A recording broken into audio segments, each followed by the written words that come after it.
માન્ય શંભુપ્રસાદ ટુંડિયાજી.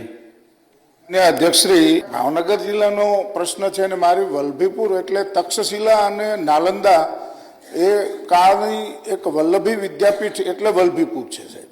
અને એટલે ત્યાં જે નૂતન કોલેજનું નિર્માણ થયું છે ત્યારે વલ્લભીપુરની અંદર જન્મેલા, આમ તો અમરેલીના ચિત્તલમાં જન્મેલા ગીજુભાઈ બધેકા કરીને આપણા શિક્ષણવિદ હતા ગુજરાતી સાહિત્યના, મુછાળીમાં, જેમનું ઉપનામ મુછાળીમાં હતું માન્ય અધ્યક્ષશ્રી. અને એમના ઉપનામો ઘણા હતા, મુછાળીમાં, વિનોદીની અને બાળકોના બેલી.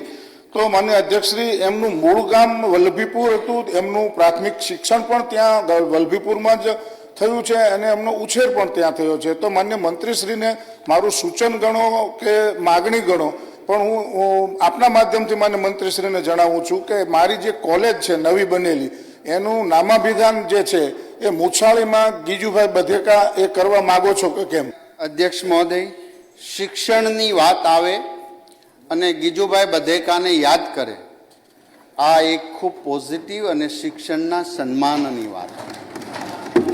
શિક્ષક કોને બનવું જોઈએ, પ્રાધ્યાપક કોને બનવું જોઈએ, એ ગીજુભાઈ બધેકાએ એમને ત્યારે પણ જાણ્યું. હાલ પણ એમની શિક્ષા વ્યવસ્થા, એમની બાળ મંદિરથી વ્યવસ્થા, ભાવનગરની અંદર ચાલી રહેલી દક્ષિણામૂર્તિની આજની તારીખમાં જે બાળ મંદિર ચાલી રહ્યા છે એ બાબતમાં ગીજુભાઈ બધેકાની વિચારધારા છે, એનો આપણે અને સભ્યશ્રીનું સૂચન છે, સૂચન જોઈશું.